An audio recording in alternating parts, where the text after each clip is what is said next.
long leg day. So it's 6:20 at the moment. I'm gonna get my post-workout meal in, and then I'll get some work done. But yeah, the leg day was good, man. It's always good training with Aaron. We just understand each other. So yeah, we train really well together. I need to get more electrolytes in because I was cramping like a motherfucker. So yeah, that's my lesson learnt.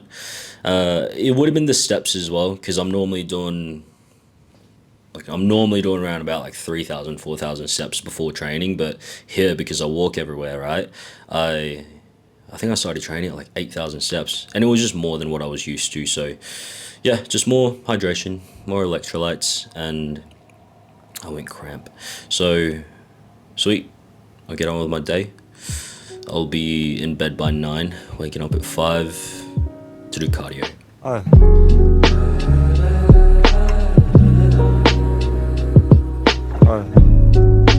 Shove it in the 1-6. Alright fellas, about to start cardio. Just waiting for my Opal to run out of its time there, and then I can get on social media, go through the questions and answers as well. I got one about NPP only, the one time that I did that, and another one about a test, Tren, Ment, and it was something else. It was just a random question with just drugs, so I'll go through that too. But yeah, cardio right now. I've been doing 5 minutes on the Stairmaster, so not that long, but it's just to get my heart rate up real quick before I jump into treadmill, which I'm going to do this now for 55 minutes. So yeah, 60 minutes total. Steps are at 12,000, so yeah, it's pretty crazy right now. 60 minutes of cardio as well on the treadmill. It's, you know, my heart rate's at like 125 to 140-ish usually. So it's not that much work, it's not that much fatigue, so yeah, all good. So I'm doing this at 5 speed and a 10 incline, and dude, the ceiling is so low. I'm not a tall guy, I'm 5'7", and this is how tall the ceiling is. Like, if I, look at this, it's crazy, I feel so tall. So yeah, I can only go to like 10 incline, otherwise my head will literally hit the ceiling. Okay, so first question, how did you feel on NPP only? Psychologically, physically, and gym performance. So I felt good, dude, not gonna lie. I ran NPP for 8 weeks, just NPP for 8 weeks at 400 milligrams. We then added in 100 milligrams of testosterone from week 8 to week 16, I believe. The reason that we added in that 100 milligrams, man, was because I did start to feel quite emotionally flat, and also I just felt not as engaged as I previously was with running more testosterone, right, or running tests at all. So for me, this was not any neurotoxic side effects that I was seeing from Nandrolone. It was rather my E2 getting too low, and too low for me is the middle of the reference range, which, yes, it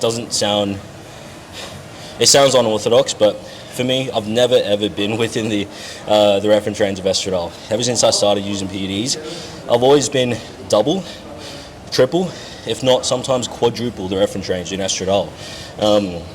So I'm just someone that aromatizes like a motherfucker, man. I'll take 250 milligrams of test, and my estradiol will be literally double, if not triple the reference range, depending on how fat I am at the time. So, dude, for me, it's not neurotoxic side effects of Nandrolone that mentally, psychologically impacted me. It's rather my estradiol being too low. As soon as we add in that 100 milligrams, I felt great. And then we maintained 100 milligrams of test, and then 400 milligrams of MPP for the remainder of the cycle. And it was a success, man. My training was through the roof, although I was in a hypercaloric state. So that's going to be the main thing, right? Like, if you're not eating enough, you're not going to really be strong in the gym. You're not going to progress, right? But for me, I was in a surplus. I was eating like 4 point something K calories. Yeah, my training was all the time, bro. PBs every single week, every single session. What else did you ask? Yeah, physically I felt great, no sides. Yeah, obviously zero gyno because my estradiol was so in range. And even with the 100 milligrams of testosterone in there, we did recheck our estradiol, just a full panel. And yeah, both me and Aaron, my coach, were very, very happy with the results, because I was 1.5 times the reference range, but not experiencing any gynecomastia, which I normally do. Not experiencing any like mood swings or anything like that, any irregularities with my mood. So, dude, all in all, it was really good. But just to provide a little bit more context here, this is what works for me. There is no, it's all anecdotal evidence, right? There is no paper that goes over the effects of Nandrolone Only with bodybuilders. It doesn't exist. So you can only go off so much anecdotal evidence and extrapolate from that, right? For me, this is what works. For me, this is how Nandrolone is filtered through my body. Whereas for other people, for you, it might not be the same, man. So if you are okay with testosterone, if you don't aromatize as much as me, or anyone else that aromatizes heavily, then just use test, man. I wouldn't recommend this to anyone else. I've ran this experiment with 2 clients, 2 of my boys, and it was great. It fucking, it worked wonders. We did end up having to do the same thing, add in 100 milligrams of test. But yeah, it's a really, really good compound selection, just with that low dose of testosterone, high doses of MPP. If one, you don't experience neurotoxic side effects from Nandrolone, which you as an individual, you may. And 2, if you're not someone that can run tests high, right? Another thing that you can do is just drive a little bit of primobolan in there, and just go test some primo. I just wanted to experiment with MPP. So just, just more tools that can be leveraged there, bro. So would I recommend this? No. Should you do this? Depends on if you're someone that aromatizes a lot and you want to try something new, or the safer approach would just be low test, putting in some DHCs, unless you get, bad DHC side effects, right? So, it just depends on you, bro. But for me, yeah, to answer your question, I felt pretty good. And I felt even better when driving up my estradiol. So, yeah. So today, I'm just going to do the drug-related questions. So, Ment, Tren, Test P, Mast for 12 weeks. Shit, dude. It depends, man. I'm just going to assume that you're talking about like a contest prep here, man. Me personally, I would start at, also, if that's not what you're talking about, bro, just give me more context, just send me a DM. But personally, I would start with just the test and the mass in the first few weeks. The Ment, I would implement that if absolutely necessary, at around about 3 to 4 weeks out, at most. Even 2 weeks out or 1 week out would still have, would still give you the desirable effect there. The Tren, depends, man.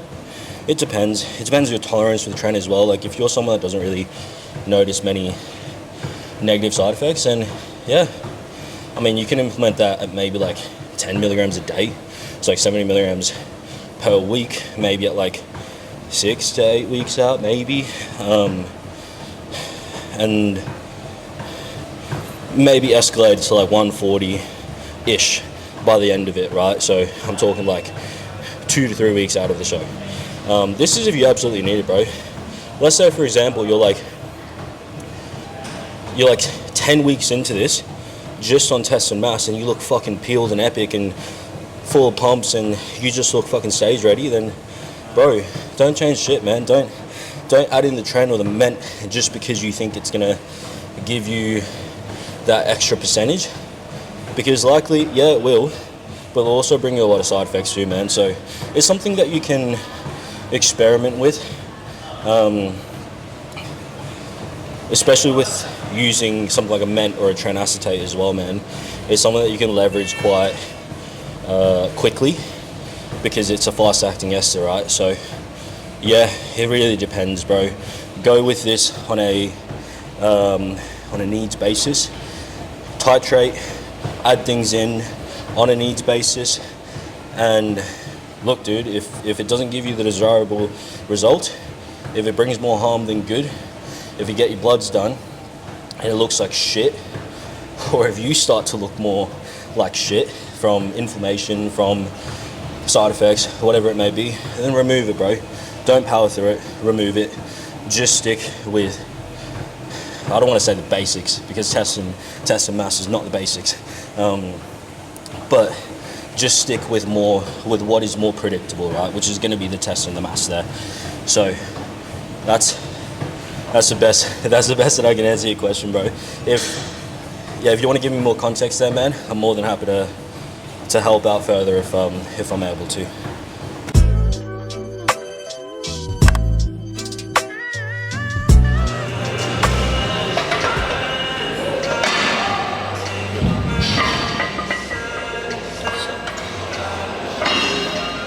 You guys see me pausing right at the bottom there. I'm stopping the eccentric right before it gets my front delts, right? So I'm taking my pec all the way through the range of motion there, lengthening it as far as I can before I transition into the concentric. For me right now, in my presses on both leg day and chest day as well, even on flies too, I always take it really slow coming out of that bottom position.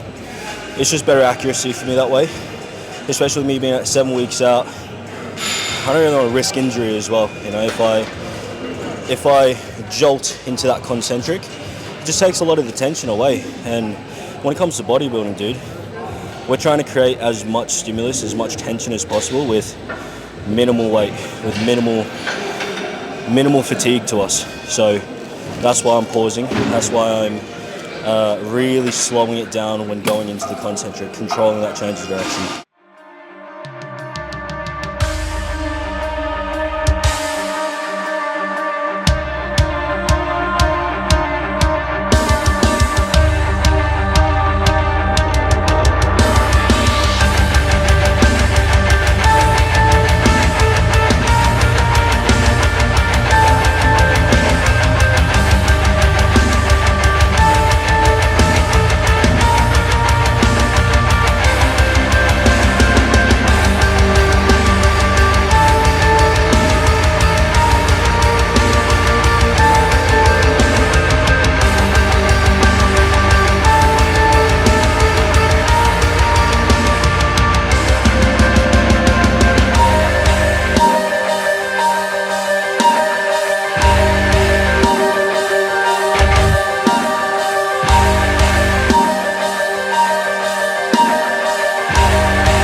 Set number 2 here. We're doing 3 presses today, but in this last set, I'm just going to try and match what I did in the previous set. So 42.5 for 10.